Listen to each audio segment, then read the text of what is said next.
আগতে নেদেখা ফুল। এখন ধুনীয়া গাঁও। গাঁওখনৰ আশে পাশে ভালেমান ওখ চাপৰ টিলা। সেই টিলাবোৰত প্ৰতি বছৰে অগণন ৰং বিৰঙৰ ফুলেৰে ভৰি থাকে। গাঁৱৰ ল'ৰা ছোৱালীবোৰে আবেলি হ'লেই ওলাই আহে সেই সুন্দৰ ফুলবোৰৰ সৌন্দৰ্য উপভোগ কৰিবলৈ।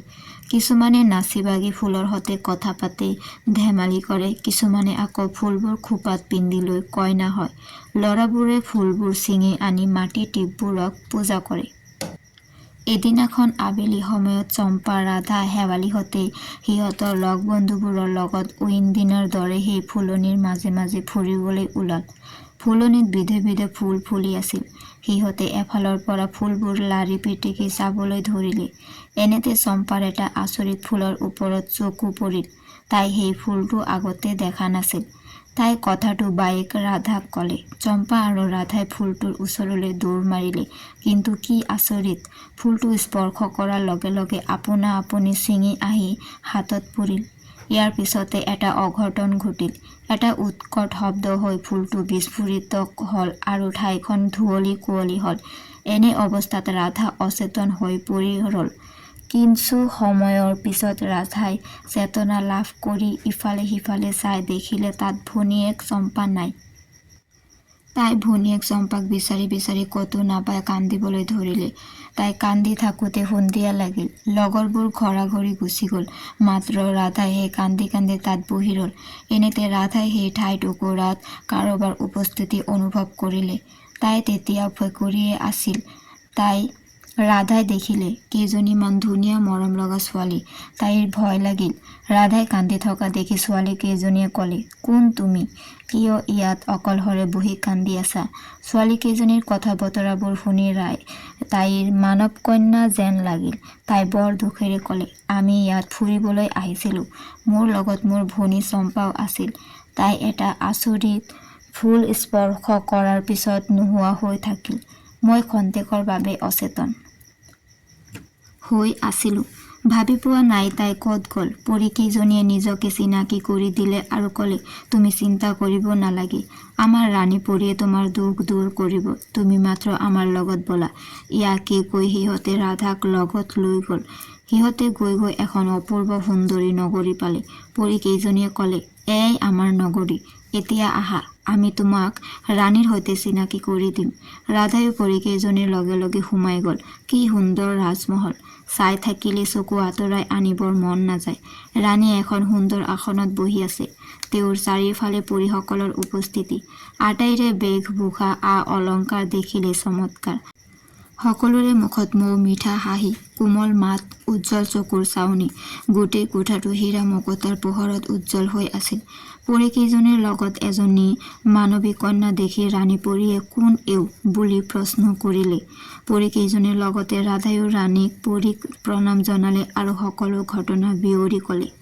ৰাণী পৰীয়ে ৰাধাক আশ্বাস দি ক'লে যে চিন্তা কৰিব নালাগে, সকলো সময়ত ঠিক ঠাক হ'ব। ৰাণী পৰীয়ে ৰাধাক পৰীৰ সাজ সজ্জা পিন্ধিবলৈ দিলে আৰু সুন্দৰ সুস্বাদু আহাৰ গ্ৰহণ কৰিবলৈ হুকুম দিলে। ৰাধাইও সিহঁতৰ দিহা মতে সকলো কৰিলে।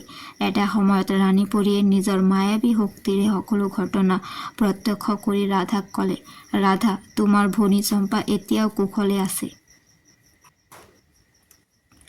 তাইৰ একো ক্ষতি খুন নহয়, কিন্তু তাই এজনী দুষ্ট ৰাক্ষস কন্যাৰ হাতত বন্দী হৈ আছে। সেই ৰাক্ষসীজনীয়ে তাইৰ যাদুবিদ্যাৰে তাইক এটা মইনা চৰাই ৰূপত সৃষ্টি কৰি সজাত বন্দী কৰি ৰাখিছে। সজাত থকা মইনাৰূপী চম্পাই এতিয়াও তোমাক বিচাৰি আছে।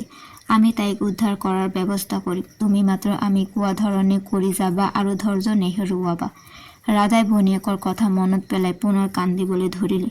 ৰাণী পৰীজনীয়ে ক'লে, পৰীলোকত কান্দোন শোভা নেপায়। ইয়াত থাকিলে দুখৰ মাজতো হাঁহিব লাগিব। কান্দিলে সকলো সমস্যাৰ সমাধান কৰিব নোৱাৰি। ৰাধাই কান্দোন বন্ধ কৰিলে। কিছু সময়ৰ পিছত ৰাণীজনীয়ে ৰাধাক এডাল ক্ষুদ্ৰ যাদুদণ্ড দিলে আৰু আগলৈ কি কৰিব লাগে বুজালে। তুমি এই দণ্ডডালৰ সহায়ত ইচ্ছা কৰিলে অদৃশ্য হ'ব পাৰিবা। তোমাক আমাৰ লগৰ পৰীয়েহে দেখিব, অন্য কোনেও নেদেখে। এই সুবিধা গ্ৰহণ কৰি তুমি ৰাক্ষসীজনীৰ চকু দুটা ফুটাই দিবা আৰু তাইৰ হাতৰ যাদুদণ্ডডাল নিজৰ হাত কৰিবা। চাবা যাতে কোনো কামত খেলিমেলি নহয়। অলপ অসাৱধান হ'লে বিপদ ঘটিব পাৰে। আমি তোমাৰ লগত অনবৰতে লাগি থাকিম। ৰাক্ষসীজনীয়ে কিন্তু তোমাৰ উপস্থিতি মুঠেই গম নাপায়। তুমি সেই যাদুদণ্ডডালেৰে ৰাক্ষসীজনীক লগে লগে স্পৰ্শ কৰি দিবা। তেতিয়া তাই মইনা চৰাই এজনী হ'ব আৰু চম্পা আগৰ ৰূপলৈ আহিব। চম্পা আগৰ ৰূপত অহাৰ লগে লগে তুমি সেই ঠাই এৰিবা, নহ'লে ৰাক্ষসীজনীৰ পিতৃ তাত উপস্থিত হ'লে ভীষণ বিপদ ঘটিব পাৰে। সিহঁতে তোমাক তেতিয়া আৰু জীয়াই নাৰাখে, খাই পেলাব। ৰাণী পৰীৰ দিহামতে সকলো কাম আগবাঢ়িল।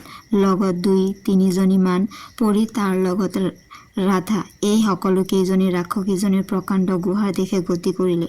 ৰাধাই যাদুকৰী দণ্ডডালৰ সহায়ত অদৃশ্য হৈ সকলো গতিবিধি লক্ষ্য কৰিলে।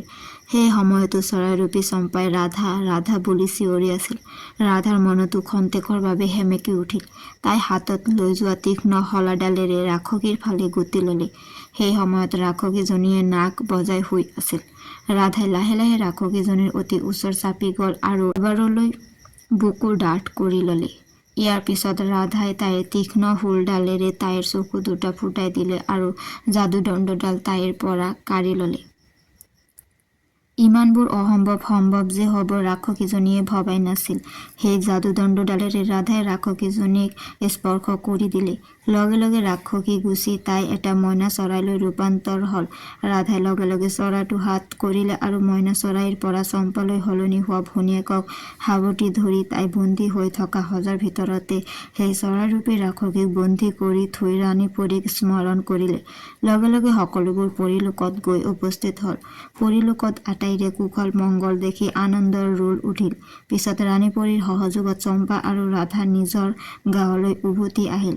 আহিবৰ সময়ত ৰাণী পৰীয়ে সিহঁতক ভালেমান উপহাৰ দিলে আৰু ক'লে, কেতিয়াবা ইয়াত আহিবৰ মন গ'লে আমাক স্মৰণ কৰিবা, আমি তোমালোকক ইয়াত লৈ আহিম। ৰাধা আৰু চম্পাক জীৱিত অৱস্থাত পাই গাঁওবাসীৰ মনত অপাৰ আনন্দ জাগিল।